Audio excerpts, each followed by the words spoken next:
finishing Thrill Seekers with an awesome film, the best one, Aliens, the 1986 classic. This is the extended cut, or they label it director's cut, but technically extended cut, which was in 4K, so it was that new restoration. So yes, James Cameron's epic sequel to Ridley Scott's Alien, in which Sigourney Weaver returns to the planet with Marines this time to advise, which goes wrong. And yet again, no one listens to her, and guess who survives? And you deal with, a corrupt company that just wants a biological weapon, and, all hell breaks loose. They mostly want money. And I've always thought, so obviously, I will get this straight out there. I love this film. This film is like a cinematic masterpiece. There's reasons why I say that, and as always, I've got nostalgia attached. I've seen this film hundreds of times. I really have. I know the script to this film, both versions as well. In fact, I watched it so much. My granddad taped it off TV when I was younger, and I watched it so much. I know when the ad breaks should come in. And tonight I found myself sitting there, and I knew when an ad break would cut in, and I knew the adverts, and it was like a busy line, and the guy standing on the. I knew that. I actually, that's how mad in tune I am with this film. I own it multiple times on physical media. We got a lot of cool alien stuff in the house. So I'm a fanboy of it for sure. But I always thought it was a funny sequel because you had this. Because I love Alien as well. I really love Alien, but they're like very different films, Alien and Alien. So Ridley Scott's Alien is like a horror, atmospheric, tense piece, and Aliens just goes all out. Action sci-fi drama, sci-fi action. There is horror elements, and because it used to get It's got a few marketed. jump scares. I heard people jumping in the cinema tonight. That was funny. Well, there was like there is horror elements, and it was marketed as a horror a little bit when it first came out here. I remember it being in that category, but it's not really horror. It's very different. It's action. Really. The tone is different. The shift is different. So for a sequel, it's odd. And then the third one came along and then went back to the roots of the first, which I really like. David Fincher's Alien 3. I like both cuts, even the legacy cut now and the work print. Just I like the project in general. That one we watched recently, that was quite good. Legacy The cut. legacy cut was really good. Major different. I love the trilogy. Resurrection, I think, is where it falls a bit flat. And that's where you're wrong. No, I'm not. Because I like Resurrection. You can't, controversially, I think it's a because really of good nostalgia. film. Like I was just saying about Aliens, but you can't look It at. scared the hell out of me when I was a kid. I know there's a lot of hate on the third film, but honestly, I've always found it hard to rank the Alien films apart from the first three at the top, and then everything else goes there. But the first three, that is a really strong trilogy, and I find it hard to order them in how much I like them because they're all very different and shine in their own way. So, but Aliens was the extended cut tonight is interesting because I know all the added bits because I said I've seen the theatrical cut so many times. The theatrical cut is embedded in me, so I always notice when I'm watching the extended cut of all the. And it's a tough one, filmmaking wise, because I can see why stuff was cut because it is quite a long film without it being extended. Extending it is quite long, but this day and age, it's nothing new, is it? And James Cameron doesn't know how to do a short film, really. I'm quite comfortable watching the extended cut. It doesn't feel long and it does fly by. But there are, and these aren't grabs, these are things I've always noticed about Aliens. I've always noticed this. It does take quite a long time for Aliens to get going. The Aliens don't show up for like an hour. There's nothing. But I kind of like that. I like that build-up. It really gets you involved with the characters and the story, and because it's coming. So it does build well. I like the Manhunter vibes of where they're walking around seeing all the aftermath. Yeah. Like Manhunter does that great, and so that reminds me of that. But in the extended cut, it's even longer till you get there because a lot of the big extension scenes are at the front end of the film. But one of the key scenes adding in, I think, was that Sigourney Weaver's character Ripley had a daughter that she lost, Amy. So I think that's quite powerful. Having that in there makes the relationship with Newt a lot stronger. More significant. Yeah. And it's like the daughter she didn't have, the surrogate daughter she takes on. Whereas when that's removed in the original theatrical cut, that it does take something away. So I can see why it was removed for pacing and speed it up, but that really is a bit damaging to the character arc a little bit, I think. So I think that's quite a key arc there, because it shows her strong maternal instincts. She knows she's lost her daughter, and then you've got little Newt comes along, and it really shows why there's such a strong bond between them. And I did like Newt being introduced at the beginning of her family that she talks about later, where again that's removed from the original time it came at the cinema. And again, I really like that. I like that bit's in there. It gives you a bit more of a backstory. Yeah. And find the ship. It holds up well. I actually didn't mind this 4K restoration. Again, I know there's been talk about that. It wasn't as blue for sure. Like, it didn't have that blue tinge to it that it had that I remember growing up. It's a bit more like colourful and it didn't look that waxy to me. That's something else that I actually, it held up on the big screen, and I love all the effects and the miniature effects in this film are much better than CGI crap. I said when we finished the film, I said it just goes to show that this nearly 40-year-old film still looks fantastic, because all the special effects have been done so well, and a lot of care and thought and creativity has been put into them. It's proper old school special effects, and I love that in films. But James Cameron don't think so, because that's why he's gone on to do everything computer generated. Yeah, but even when he does that, he does it to the extreme where it's like the best CGI you've ever seen on screen. I think James Cameron is a masterful filmmaker. I do. It's hard for him to make a bad film, I must admit. His films are epic. Quite a strong repertoire, yeah. But he does have quite the way about him as well. Don't talk about piranhas. Well, I actually like Piranha 2 Flying Killers, or some people know it as The Spawning. But in fact, I think one of his weakest films is True Lies out of his filmography, personally. It is a bit silly. I like it, but it is a bit silly. But James Cameron is a good filmmaker. However, I know he has a reputation for not being the easiest of filmmakers to get on with, and I think he'd be a nightmare to work with personally. But and there's a lot of stories from Aliens. I know Aliens was a real hell-raising ride, and he left Pinewood after filming it, vowing never to return, and he hasn't to this day returned. That's actual facts. He never did come back. Very stubborn. That man can hold a grudge. I mean, I think it was a war zone making it, ironically, but despite what happened behind the scenes, it's an amazing piece of film for sure. And so he did something right, I guess. Obviously the main cast get on with him because they kind of become his regular people. Like Bill Paxton pops up in films of James Cameron, so does Michael Biehn, and so does Sigourney Weaver. So I did notice something again. Obviously I've seen Cameron's films, but it's quite amazing how the opening credit of Aliens is actually very similar to The Abyss, which he went on to do after this. The actual opening of one of the middle letters of the title going in. He literally does that for The Abyss as well, in a similar way. So it's also been pointed out before that the industrial technology style of Aliens is very prevalent in Avatar as well. Yeah, Avatar is literally the ship from Aliens. I've always thought that. When I first saw Avatar... He does have a first-hand creative design when it comes to his machinery and characters, and I think they both...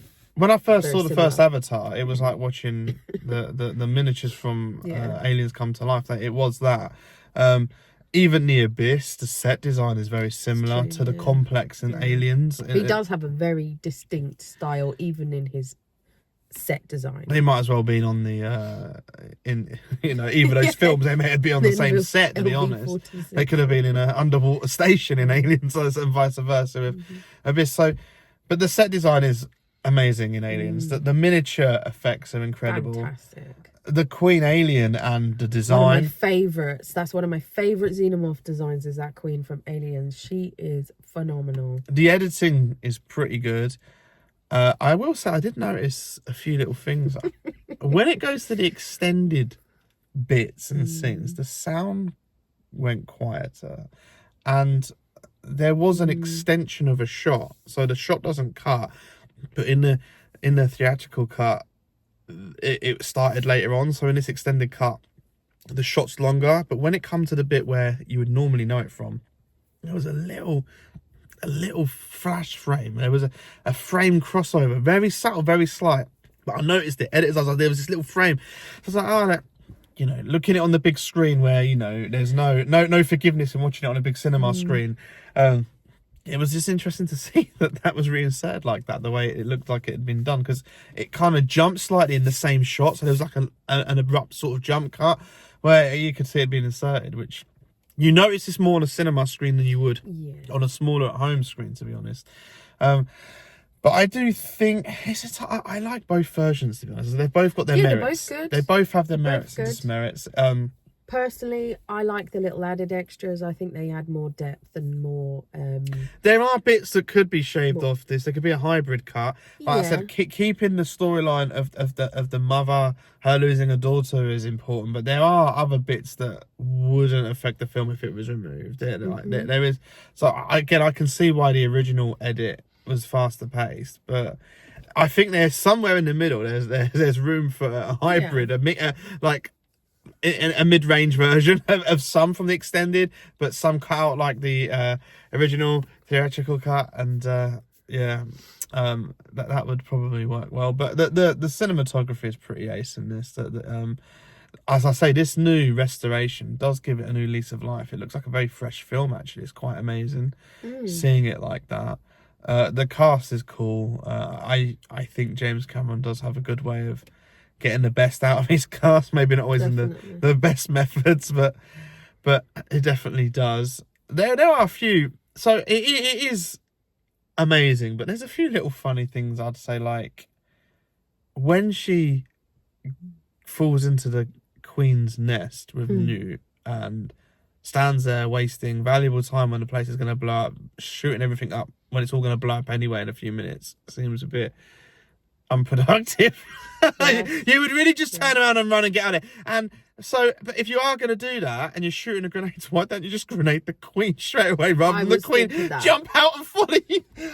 Honestly, I know it makes for good cinema and it is really exciting and I love it. And do you know what? I did kind of think, she's shooting the egg sack thing. She's getting rid of the eggs. But yeah, I'm like, why didn't she just put a bullet in the Queen? Well, it is so amazing and tense at the same time. Like when there's that countdown and you've got to get out. So tense. Get away from this nuclear explosion. It is still, all these years later and seeing it this many times, sitting at the cinema, it's edgy to see epic stuff, and anxiety inducing. Not many rewatches affect me quite like that. So Aliens does stand out. It is a masterclass of filming, editing, directing, scripts, everything. It is a real masterclass for that. And you know, the Queen bit at the end is still amazing, although again, how no one noticed that Queen climb onto that ship is beyond me. It's got to be heavy. When there's shots and it cuts, every time I watch a film, I'm always looking, going, how did the Queen get on that ship? How did no one notice? I find that incredibly mad.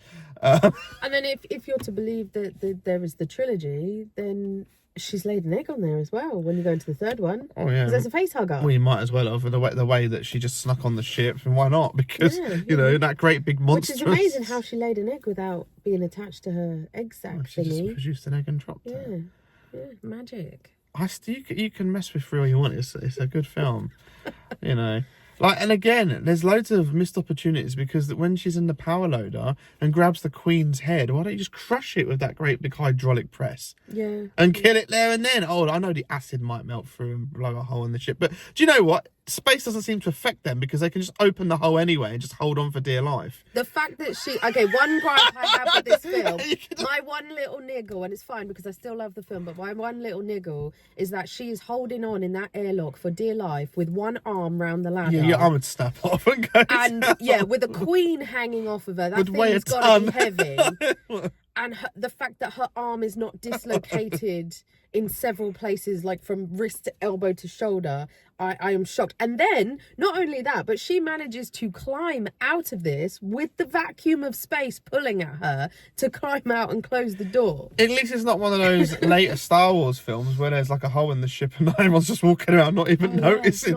I had to rewatch that again when we did the Star Wars season, and it is there. You know, and people like there's a massive hole in the ship in space and no one's getting sucked out or affected by it. And the fact that they're all breathing fine as well, you know, even though all the air's been sucked out of the ship. You know, let's just say it's near perfect, but there are flaws if you want to pick, just like with all This films. close, this close to being So perfect. it has to drop half a star, so it's probably a 4.5. Can't make 5 because these are little things that But need it's fun. to It's be fun. done. It's very fun. Yeah, hopefully I haven't spoiled it, because if you haven't seen Aliens, It's been nearly 40 years, but I will say, I work with students and teach filmmaking, and some of my students are only just discovering films, so obviously not everyone has seen everything. And there was definitely some audience members in there tonight, at least 1 or 2, that hadn't seen it before. So people I just couldn't imagine rediscovering a film like that. It's mad.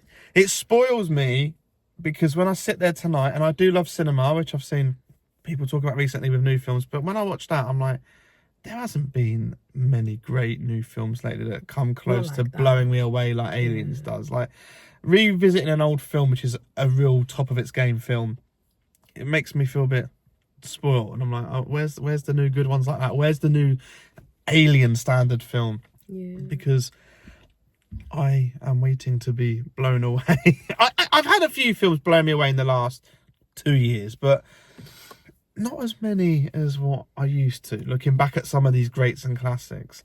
Yeah, a lot of films these days, they do feel a little bit rushed, very CGI heavy. Aliens did it right, like it wasn't cheesy. There was some good little light-hearted moments, some good little jokes and one-liners, which people chuckled and laughed. Yeah, Bill Paxton's character. Bill But Paxton. do you know what? It was balanced. Game over, man. The film didn't feel cringy or And there was stupid. a lot of chuckles because it was a full cinema. There was a lot of chuckles at the jokes and the little banter that was in You there. know it's a classic when all of Thrill Seeker's season's been pretty quiet, but the last one, this film, it's packed it out. Everyone came up for Aliens. Of course. So it's if you haven't seen it, man, what are you doing? Go and watch Aliens. Game over, man. But and don't even get me started on Romulus. Get away from her, you bitch. Why did you have to bring that? Because I was talking to my mum earlier about coming to see Aliens, and I was talking about Romulus, and like that was fan service for the sake of fan service. It's just irrelevant. Romulus is just a mashup. It was said of all before the Aliens, Alien they films. wouldn't even get them. It really upset me a little bit, that, because I felt like it was trying too hard to go, look, like it's no Aliens. That film is no Aliens. It's not in the same league as this James Cameron film at all. It really isn't. So the trilogy to me is amazing. I do find it hard to put them in order. I've always liked the first for the horror classic element. I've loved the third. I think it's a very visionary film from Fincher, but this is also a top of its game film. I just love Aliens so much. Go and watch Aliens.